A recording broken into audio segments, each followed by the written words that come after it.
Assalamualaikum warahmatullahi wabarakatuh. Marilah pertemuan pada pagi hari ini kita awali bersama dengan bacaan basmalah. Bismillah. Kita akan masuk ke pembahasan baru, yaitu terkait dengan ikatan kimia. Jadi kalau pada bab sebelumnya kita sudah membahas terkait dengan struktur atom dan tabel periodik unsur. Dua materi itu tetap kita jadikan sebagai prasyarat agar kita nanti bisa membahas terkait dengan ikatan kimia ini. Jadi khususnya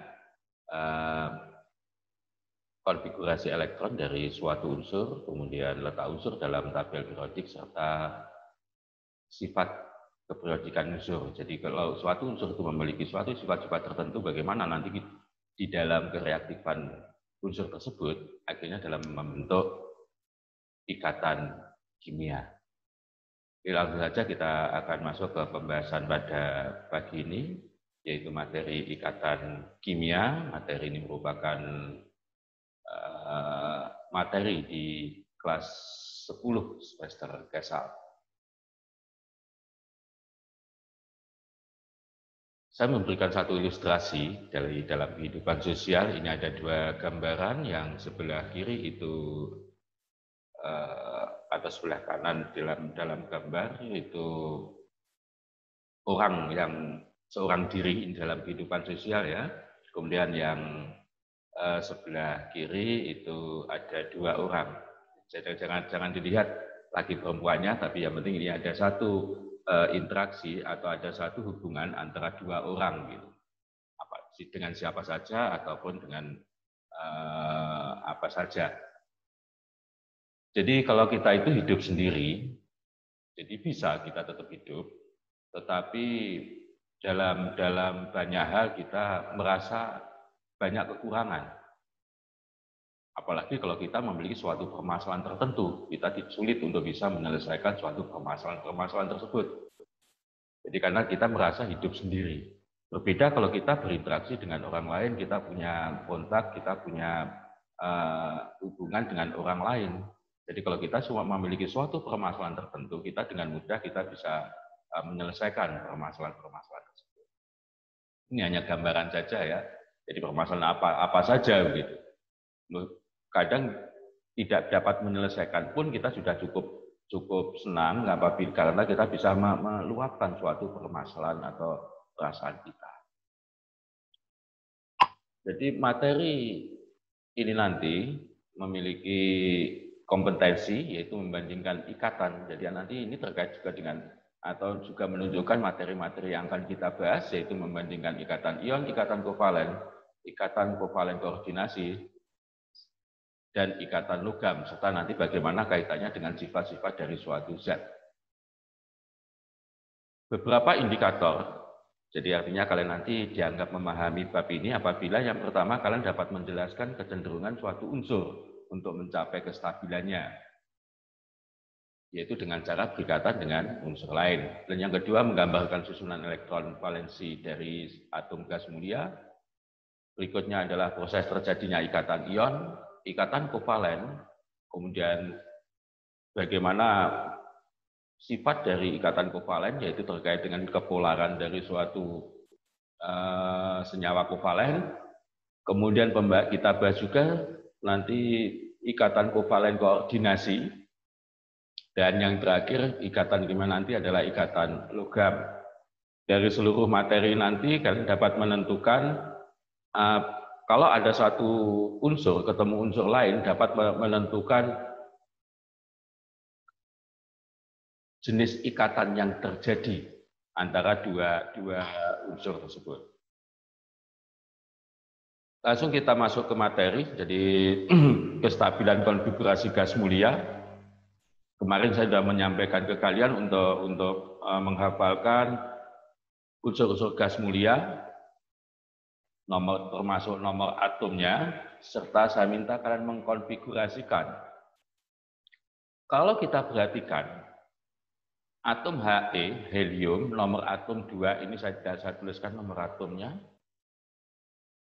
Konfigurasinya itu 2, begitu saja. Kita menggunakan konfigurasi yang berdasarkan teori Bohr ya. Atom Ne, nomor atom 10, berarti jumlah elektronnya 10, konfigurasinya 28. Ar 18, 288. Kr 36, 28, 18, 8. Xe 54, 2, 8, 18, 18, 8. Serta Rn 2, 8, 18, 32, 18, 8.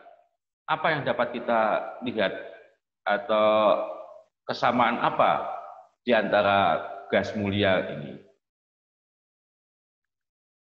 Jadi gas mulia itu di alam itu selalu dalam keadaan monoatomik, dalam bentuk atom tunggal. Jadi unsur ini selalu dalam bentuk atom tunggal. Jadi He begitu saja, Ne begitu saja. Beda dengan gas oksigen ya, gas oksigen kan O2, gas nitrogen N2 dan sebagainya. Jadi gas yang di alam itu dalam keadaan monoatomik itu hanya golongan gas mulia ini. Jadi katakan mulia karena memang dia tidak mudah atau tidak reaktif dengan unsur lain. Kalau logam mulia kan sama ya, logam mulia itu di alam juga didapatkan dalam bentuk unsur logam, yaitu misalnya emas, perak, platina itu. Nah ini yang kita bahas adalah gas. Nah gas ini menjadi mulia, artinya tidak mudah bereaksi dengan unsur lain, karena ternyata unsur-unsur ini selalu memiliki elektron valensi sebanyak 8. Ini 8, kecuali atom He. Atom He hanya 2. Maka kita katakan nanti bahwa unsur-unsur ini memenuhi suatu kaidah, yaitu kaidah duplet atau 2 elektron valensi serta oktet 8 elektron valensi. Jadi ini. Jadi artinya ada satu fenomena di alam ini, mengapa gas mulia itu atau gas-gas ini mulia, artinya hanya monoatomik, tidak bereaksi dengan unsur lain. Ya karena ini. Ternyata elektronnya atau elektron ini tersusunnya sudah stabil, yaitu memiliki 8 elektron valensi. Nah tentunya nanti unsur-unsur lain mengharapkan dia juga memiliki suatu kecenderungan untuk stabil. Jadi seperti gambaran tadi. Jadi unsur-unsur yang tidak memiliki elektron valensi sebanyak 8, dia akan berusaha untuk mencapai suatu kestabilan. Yaitu untuk bagaimana agar stabil, yaitu dia berusaha agar memenuhi kaidah oktet atau duplet.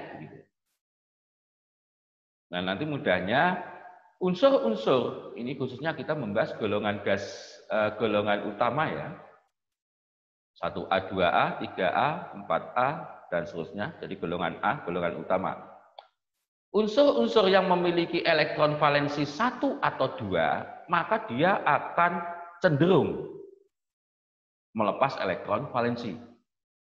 Kecuali nanti untuk Be ya, golongan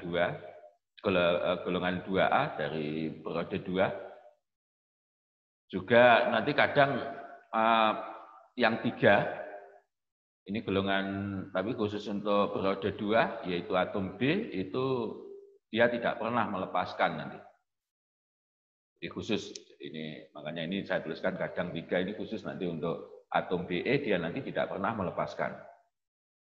Jadi saya ulangi, jadi atom-atom atau unsur ini untuk mencapai kestabilan nanti ada dua kecenderungan, yaitu yang pertama melepaskan elektron valensi, yaitu unsur-unsur yang memiliki elektron valensi 1 atau 2, yang terkadang juga unsur-unsur yang memiliki elektron valensi 3, serta menerima elektron dari luar.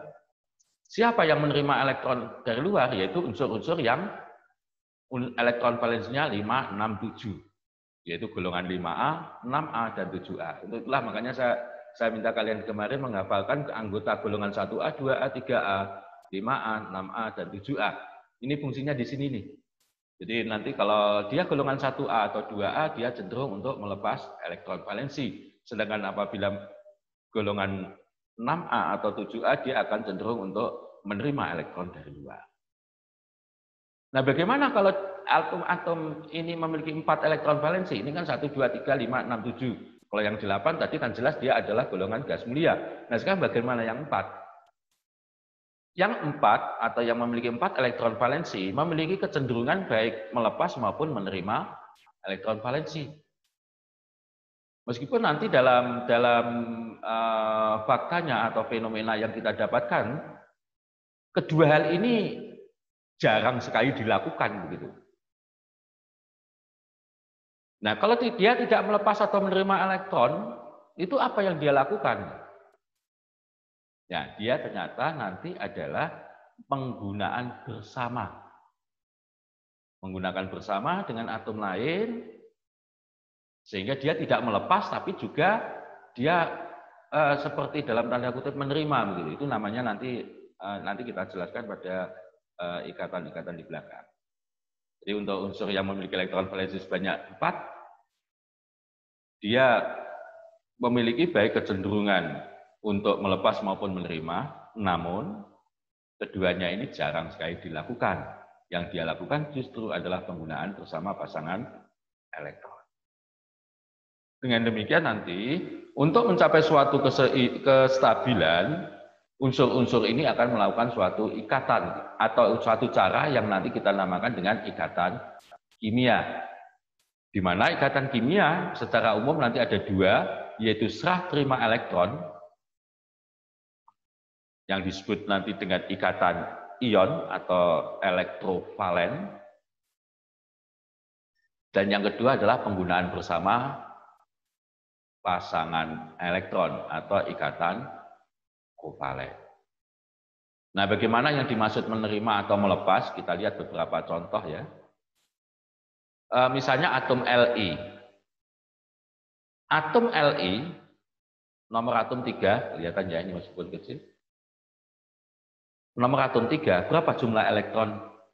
Jumlah elektronnya? 3 ya, atau nomor atom Li itu dalam daftar atau dalam tabel periodik paling dekat itu dengan, maksudnya nomor atomnya ini paling dekat dengan nomor atomnya siapa? Ya, He. Jadi nomor atom 3 paling dekat dengan He yang nomor atomnya 2. Jangan keliru ya. Nanti kalau kita ini saya minta untuk klik ini. Kalau misalnya kalian keliru Ne, ya salah ini. Nggak boleh. Coba lagi. Jadi kalau misalnya ini atom Li nomor atomnya 3, maka paling dekat adalah dengan yang nomor 2. Nomor 2 adalah He. Di mana konfigurasi elektron Li itu yang 3 tadi adalah 2, 1. He nomor atom tadi 2, konfigurasinya adalah 2, kan begitu saja. Sehingga atom Li ini akan memiliki kestabilan atau cenderung supaya sama dengan He yang konfigurasinya 2. Kira-kira dia merasa kelebihan atau kekurangan? Ya, kelebihan. Kalau kelebihan maka dia akan menerima atau melepas? Melepas. Berapa elektron yang dilepaskan? 1. Jadi gambarannya seperti ini. Jadi Li yang konfigurasi elektronnya tadi adalah 2, 1, kalau digambarkan seperti ini, maka 1 elektron ini nanti akan dilepas. Ini dilepas. Sehingga nanti ini menjadi konfigurasinya atau elektronnya hanya tinggal 2. Sehingga konfigurasinya nanti juga tinggal 2, begitu saja. Nah, karena atom Li tadi adalah melepas 1 elektron, di mana elektron itu bermuatan negatif, maka unsur Li ini sekarang lebih banyak protonnya. Karena proton itu bermuatan positif, maka Li bermuatan positif. Berapa positifnya? Karena melepaskan elektron 1, berarti Li ini bermuatan 1 positif. Gitu ya. Nah, sekarang kita lihat contoh yang kedua, misalnya atom Cl. Atom Cl nomor atom 17. Paling dekat dengan gas mulia yang memiliki nomor atom 18. 18 adalah AR. Kita klik AR. Konfigurasi Cl 287, di mana sedangkan AR 18 adalah 288. Berarti dia kekurangan untuk mencapai sama 288 ini, 7 ini untuk mencapai 8, maka atom Cl nanti cenderung untuk melepas atau menerima? Menerima. Jadi 7 tadi kurang berapa untuk mencapai 8? Kurang 1. Sehingga kita gambarkan atom Cl seperti ini. Dia akan menerima elektron dari luar seperti ini. Sehingga akhirnya menjadi 8 bagian luar atau elektron valensinya. Sehingga konfigurasinya menjadi 288. Karena unsur ini jumlah protonnya tetap, tadi adalah 17, dan dia sekarang mendapatkan tambahan elektron dari luar yang bermuatan negatif, sekarang elektronnya jumlahnya 18, karena kelebihan jumlah elektron yang bermuatan negatif, maka unsur Cl ini bermuatan negatif, yaitu negatifnya 1. Contoh berikutnya, atom Ca, nomor atom 20, jumlah elektron 20. Atom Ca nomor atom 20, paling dekat dengan unsur gas mulia yang memiliki nomor atom ya 18. 18 saja adalah miliknya AR. Konfigurasi dari Ca2882, dia merasa kelebihan 2 elektron, maka 2 elektron ini akan dilepaskan. Jadi yang dilepaskan sebanyak 2. Jadi atom Ca nanti 2 elektron ini akan dilepas. Jadi dilepas ini sehingga menjadi seperti ini. Sehingga karena melepaskan 2 elektron, atom Ca ini menjadi bermuatan positif sebanyak 2 atau 2+. Contoh berikutnya yang saya berikan adalah atom O nomor atom 8. Jumlah elektron 8. Nomor atom 8 ini paling dekat dengan gas mulia yang memiliki nomor atom 10. 10 adalah miliknya Ne. Karena dia konfigurasi dari 8 adalah 26, untuk mencapai 8, angka 6 ini kurang 2, sehingga dia cenderung menerima sebanyak 2. Jadi gambarannya seperti ini. Jadi atom O, nomor atom 8, dia cenderung menerima 2 elektron dan akan menghasilkan O yang konfigurasi elektron menjadi 2, 8, di mana jumlah elektron lebih banyak, maka dia bermuatan negatif dan negatifnya sebanyak 2 min. Ini saya tambahkan satu pengenalan kepada kalian. Jadi gambaran dari tadi kan seperti ini ya, sangat lengkap seperti ini. Jadi misalnya atom Ne 28, 2 kulitnya kita isi 2, kemudian luarnya 8. Kemudian di sini ini atom Ar, ini 288, gambarannya seperti ini. Nah, di dalam kimia, khususnya nanti dalam pembahasan ikatan kimia, ada satu gambaran untuk mempermudah kita dalam membahas, dalam melakukan suatu penggambaran dari suatu atom. Cara penulisan zat-zat kimia itu dinamakan dengan rumus kimia. Nah, banyak rumus kimia. Di antaranya yang pernah kalian kenal, yang sering kalian kenal, misalnya H2O, CO2, dan sebagainya, itu namanya rumus molekul. Jadi rumus molekul.